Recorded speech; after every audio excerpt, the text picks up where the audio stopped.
Prodi Manajemen kelas MN23G dengan NIM 23416261201410. Pada video kali ini, saya akan mempresentasikan mata kuliah studi kelayakan bisnis pada Fifth Day Usaha Churros Crunchy. Baik, kita mulai presentasinya. Yang pertama di sini ada introduction. Introduction ini merupakan gambaran ini usaha Churros Crunchy.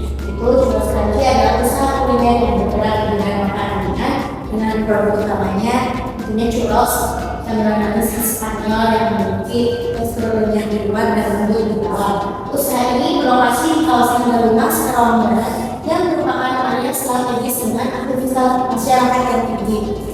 Churros Crunchy hadir untuk memenuhi kebutuhan konsumen akan cemilan kuliner yang praktis, terjangkau dan memiliki cita rasa unik. Dengan menggunakan bahan berkualitas, proses produksi yang lebih higienis serta variasi topping model seperti coklat tulen, keju, karamel, dan matcha. Usaha ini diharapkan mampu bersaing dan menjadi pilihan camilan favorit bagi pelajar, mahasiswa, pekerja, dan masyarakat umum di Kota Karawang. Lalu selanjutnya ada analisis market. Yang pertama, target pasar Churros Crunchy ini meliputi pelajar dan mahasiswa, pekerja dan karyawan, keluarga muda, dan tentunya masyarakat umum di kawasan Galumas dan di Kota Karawang.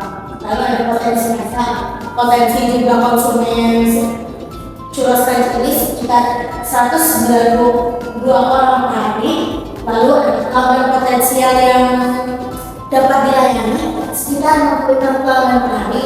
Kemudian ada permintaan cemilan manis kekinian relatif stabil karena berada di kawasan pendidikan dan perkantoran. Lalu ada estimasi pendapatan dengan rata-rata pembelian 66 orang per hari dan harga rata-rata 15.000 per porsi. Estimasi pendapatan Churros Crunchy ini sekitar 990.000 per hari. Lalu selanjutnya ada segmentasi, targeting, dan positioning. Yang pertama, segmentasi geografisnya ini di kawasan Galumas dan Karawang Barat. Lalu demografisnya pelajar, mahasiswa, pekerja, karyawan, dan keluarga muda. Lalu psikografisnya konsumen yang menyukai cemilan manis yang praktis dan terjangkau dengan tampilan yang menarik tentunya. Lalu di sini ada targeting. Targeting ini yang pertama, pelajar dan mahasiswa yang membutuhkan cemilan manis untuk menemani kegiatan belajar dan aktivitas bersantai. Lalu ada pekerja dan karyawan yang mencari cemilan manis, kekinian dan praktis. Lalu ada keluarga muda yang menyukai cemilan manis untuk dinikmati saat bersantai bersama keluarga tentunya. Lalu ada positioning, yaitu diposisikan dengan camilan manis kekinian berupa churros yang banyak, fresh, dan memiliki berbagai pilihan topping dengan harga terjangkau serta mudah dijangkau oleh masyarakat di kawasan Kabupaten Karawang ini. Lalu selanjutnya di sini ada business model. Yang pertama ada revenue stream, yaitu penjualan churros original yaitu berisi gula halus. Lalu ada penjualan churros dengan topping coklat, lumer, keju, matcha, dan karamel. Lalu Churros Crunchy menyediakan penjualan paket churros mix box, yaitu dalam satu boxnya tidak hanya satu varian topping yang bisa dicampur dengan topping yang lain. Lalu ada pemesanan khusus untuk acara. Ya, churros ini bisa dipesan untuk acara-acara tertentu seperti belajar, acara kampus, seperti event kantor, atau acara pernikahan dan sekolah juga. Lalu churros ini tidak hanya menjual di offline store saja, tapi bisa dipesan melalui online store yaitu melalui GrabFood, GoFood, dan WhatsApp bisnis, dan bisa juga melalui via DM Instagram Churros Crunchy. Lalu ada cost struktur. Bahan utamanya ini tepung, mentega, coklat, keju, gula, dan minyak. Topping dan saus tambahan. Tenaga kerja yaitu bagian produksi, kasir, dan delivery. Lalu ada biaya listrik dan gas, lalu ada air, lalu ada biaya kemasan dan branding, lalu ada peralatan untuk produksi, lalu ada biaya transportasi dan distribusi, selanjutnya ada biaya promosi dan pemasaran digital. Lalu selanjutnya Di sini ada proyeksi keuangan. Pendapatan Churros Friends ini 216 juta per tahun. Proyeksi ini disusun berdasarkan estimasi kapasitas produksi, harga jual produk, serta keuntungan biaya operasional usaha. Estimasi pendapatan diperoleh dari asumsi penjualan yaitu dengan 66 porsi per hari dan dengan harga jual rata-rata 15.000 per porsi dengan asumsi hari operasional yang konsisten. Jadi operasional itu yang konsisten dalam harinya. Total pendapatannya ini 216 juta per tahun. Lalu ada biaya operasional sebesar 119.400 per tahun. Ini berasal dari kebutuhan bahan baku dan topping, biaya tenaga kerja, listrik, gas air, kemasan, transportasi, serta promosi dan pemasaran juga. Selain itu terdapat pemasukan sebesar 3.420 per tahun yang dihitung berdasarkan umur ekonomis aset usaha seperti contohnya itu peralatan produksi ya. Lalu ada payback periodnya. Payback period ini kurang dari 1 tahun yaitu 5 sampai 6 bulan.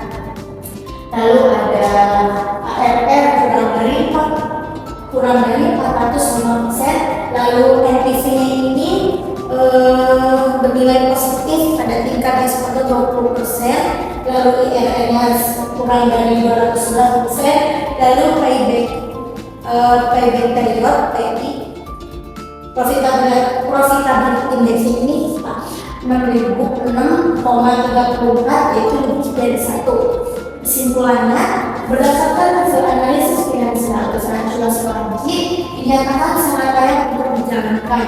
Hal ini ditujukan oleh payback period yang kurang dari 1 tahun, ARR yang sangat tinggi, NPV yang bernilai positif pada tingkat diskonto 20%, serta nilai IRR dan profitability index yang jauh di atas standar kelayakan usaha. Dengan demikian, usaha ini mampu memberikan keuntungan dan pengambilan modal yang cepat, serta memiliki margin keamanan yang baik terhadap risiko usaha. Lalu selanjutnya di sini ada market opportunity. Yang pertama ada market size. Market size ini produk churros termasuk kategori cemilan manis ready to eat yang digemari berbagai kalangan khususnya remaja dan dewasa muda. Berdasarkan kapasitas produksi usaha, target penjualan churros ini mencapai kurang lebihnya itu 14.400 porsi per tahun, yaitu sekitar 1.200 porsi per bulan. Lokasi usaha yang strategis memungkinkan menjangkau konsumen harian secara langsung dengan kondisi pembelian berulang. Lalu ada growth opportunity, tren konsumsi street food dan bisa tentunya terus meningkat. Lalu produk churros memiliki fleksibilitas variasi dan topping sehingga mudah dikembangkan. Lalu ada peluang meningkatkan penjualan melalui promosi media sosial dan layanan kesehatan. Dan ada potensi pembentukan pelanggan tetap karena harga terjangkau dan produk mudah dikonsumsi. Lalu selanjutnya di sini ada problem. Nah ini problem dari usaha Churros Friends ini. Yang pertama ada dari fluktuasi permintaan.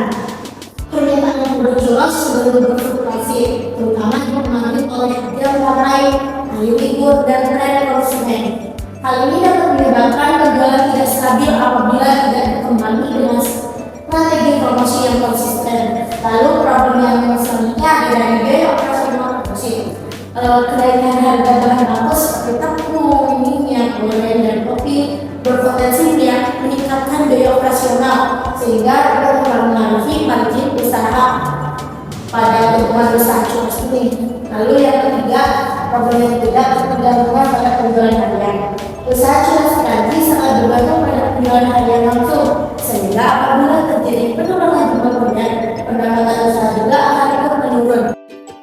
Lalu selanjutnya di sini ada solution, yaitu solusi untuk mengatasi problem pada usaha Churros Friends ini. Yang pertama, mengatasi fluktuasi permintaan, yaitu dengan menerapkan strategi promosi yang konsisten melalui media sosial, promo pada jam sepi, serta penawaran khusus dari libur, yaitu seperti contohnya mengadakan diskon 10%, pembelian produk minimal 3 porsi churros. Lalu itu tuh untuk menjaga kestabilan penjualan jelas meskipun terjadi perubahan tren dan waktu kunjungan konsumen. Lalu yang kedua ada pengendalian biaya operasional produksi, itu dengan melakukan perencanaan dan pengelolaan bahan baku secara efisien, termasuk perhitungan kebutuhan produksi harian dan pengelolaan stok guna menekan biaya operasional dan menjaga margin keuntungan. Yang lain ada untuk mengurangi ketergantungan pada penjualan harian, yaitu dengan memanfaatkan layanan pemesanan online dan pesan antar sebagai saluran penjualan tambahan, sehingga pendapatan usaha tidak hanya bergantung pada penjualan langsung input. Lalu selanjutnya di sini ada financial cost, yaitu kebutuhan pendapatan sebesar 30 juta. Jadi 30 juta ini 37 juta ini digunakan untuk pembelian peralatan produksi, bahan baku awal, kemasan, biaya operasional awal setelah promosi dan pemasaran. Penggunaan dana ini tuh mengikuti ini rinciannya di sini. Pembelian peralatan produksi itu contohnya steady fry, alat besar, serta hancur, lalu ada penggunaan bahan baku awal produksi, lalu ada pembelian kemasan dan pengelolaan produk, lalu ada biaya operasional awal, promosi dan pemasaran, dan untuk good pada usaha curas ini. Lalu di sini ada return dengan payback periodnya kurang dari 1 tahun, yaitu 5 sampai 6 bulan. Jadi keuntungan yang besar dan prospek pengembangan yang baik di masa depan. Potensi baik di sekeliling dengan perputaran penjualan harga dan peningkatan volume produksi. Demikian presentasi saya pada kali ini. Kurang lebihnya mohon maaf. Terima kasih. Wassalamualaikum warahmatullahi wabarakatuh.